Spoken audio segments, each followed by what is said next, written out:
Ini kisah nyata tentang Rumsiem, perempuan desa yang menghilang hampir 40 hari. Sudah diselamati, sudah ditahlili, sudah dianggap mati. Namun ia pulang. Masih hidup, tapi berubah. Sejak itu, rumah bambunya tak pernah sepi. Bukan karena ia kaya, melainkan karena angka cap jikeya yang nyaris selalu tembus. Padahal, Rumsiem bukan penjudi. Lalu, siapa yang memberi angka-angka itu? Kisah ini dituturkan oleh seorang pria bernama Wakidi. Ia adalah mantan aparat desa Watu Jonggol, wilayah Pandansari. Wakidi menceritakan kisah ini saat menghadiri hajatan keluarga di Dukuh Tawengan, Pilangsari, Kabupaten Sragen. Awalnya, Wakidi tidak berniat bercerita panjang. Namun setelah mengetahui lawan bicaranya adalah penulis yang kerap memburu kisah supranatural, ia akhirnya membuka kisah lama yang selama ini hanya beredar dari mulut ke mulut. Cerita Wakidi bersumber dari kesaksian langsung warga, pengakuan Pak Kliwon, ayah Rumsiem, dan pengamatan orang-orang yang memiliki kemampuan melihat hal gaib. Rumsiem adalah anak tunggal Pak Kliwon, seorang buruh tani miskin. Ibunya meninggal akibat penyakit asma menahun. Sejak itu, Pak Kliwon membesarkan Rumsiem seorang diri. Di kampungnya, Rumsiem dikenal lugu, pendiam, dan tidak banyak tingkah.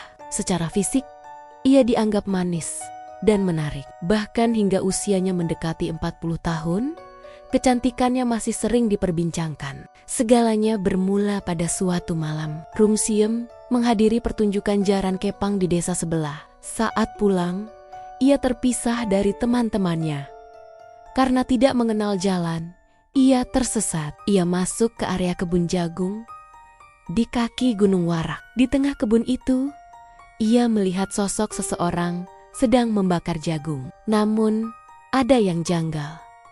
Bukan bau jagung yang tercium, melainkan bau daging terbakar yang menyengat. Saat sosok itu berdiri, Rumsiem menyadari satu hal. Tinggi dan besar tubuhnya tidak wajar untuk manusia. Sosok itu memanggil Rumsiem, seolah sudah mengenalnya. Dan disitulah pertemuan pertama terjadi.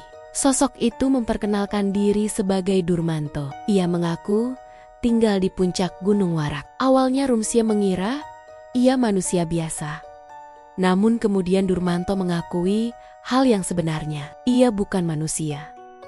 Ia adalah bangsa jin. Tepatnya, genderuwo penghuni Gunung Warak. Alih-alih lari ketakutan, Rumsiem justru terbuai. Durmanto berbicara halus, sopan, meyakinkan. Ia berjanji akan membantu kehidupan Rumsiem dan ayahnya, asal Rumsiem bersedia menjadi istrinya. Dan Rumsiem menyanggupi. Hubungan itu dijalani diam-diam. Rumsiem bahkan mengaku pernah diajak Durmanto berkunjung ke rumahnya di Gunung Warak dan diajak melanglang buana hingga ke puncak Gunung Lawu. Di sana, Rumsiem melihat sesuatu yang kelak membuat ayahnya merinding. Pasar gaib, pasar yang tidak diisi manusia. Tempat makhluk halus bertransaksi, termasuk transaksi nyawa manusia. Pak Kliwon tahu persis tempat itu. Ia pernah bertapa di Gunung Lawu dan melihat pasar yang sama. Saat Rumsiem menceritakan detail itu, Pak Kliwon baru menyadari anaknya tidak berhayal. Dalam salah satu perjalanan, Durmanto mengajak Rumsiem makan sate. Durmanto mengatakan, daging sate itu berasal dari burung gagak hitam. Setelah menyantap sate tersebut, perasaan Rumsiem berubah drastis. Cintanya kepada Durmanto meningkat tajam. Hasratnya sulit dikendalikan. Sejak malam itu, hubungan mereka tidak lagi sebatas perasaan, melainkan hubungan jasmani yang intens. Tak lama setelah itu, Rumsiem menghilang. Hari berganti hari, hingga hampir 40 hari, warga dan Pak Kliwon menganggap Rumsiem telah meninggal. Selamatan dan tahlilan 40 hari pun digelar. Namun, di luar dugaan, Rumsiem pulang, masih hidup. Kepulangan Rumsiem justru menimbulkan kegelisahan baru. Ia sering muntah, berbicara sendiri, dan dicurigai hamil. Pemeriksaan medis menyatakan hasil negatif. Namun seorang kiai mengatakan sebaliknya. Rumsiem memang mengandung, tapi bukan janin manusia, melainkan anak genderuwo. Upaya penghilangan janin gaib dilakukan. Bau daging terbakar memenuhi ruangan, lalu berubah wangi. Namun, Rumsiem menolak sepenuhnya. Ia menyayangi anak itu. Anak gaib itu kemudian hadir di rumah Rumsiem, tidak terlihat oleh semua orang. Namun, beberapa warga dengan kemampuan khusus mengaku melihatnya. Anak itu sering bermain dan mencoret dinding bambu dengan arang. Coretannya adalah angka. Saat angka itu dicoba dipasang judi, hasilnya selalu tembus. Kabar menyebar cepat. Rumah Rumsiem dipenuhi penjudi. Ada yang bertapa di bawah pohon trembesi. Ada yang semedi di pohon pisang batu hitam. Nama Rumsiem pun dikenal luas. Rumsiem mulai dituduh memelihara tuyul, melakukan pesugihan, menjual diri pada makhluk gaib.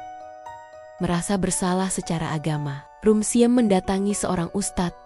Atas saran ustadz itu, Rumsiem memutus hubungan dengan suami dan anak gaibnya. Sejak itu, kondisi jiwanya terguncang. Suatu hari, Rumsiem pergi tanpa pamit kepada orang-orang yang ditemuinya. Ia mengatakan akan pulang ke rumah suaminya di Gunung Wara. Sejak hari itu, Rumsiem tak pernah terlihat lagi. Pak Kliwon hanya bisa berharap anak semata wayangnya suatu hari kembali. Jika kita tarik benang merah dari kisah Rumsiem, masalah utamanya bukan semata makhluk gaib, melainkan manusia yang tergoda jalan pintas. Al-Quran memberi peringatan yang sangat relevan dengan peristiwa ini.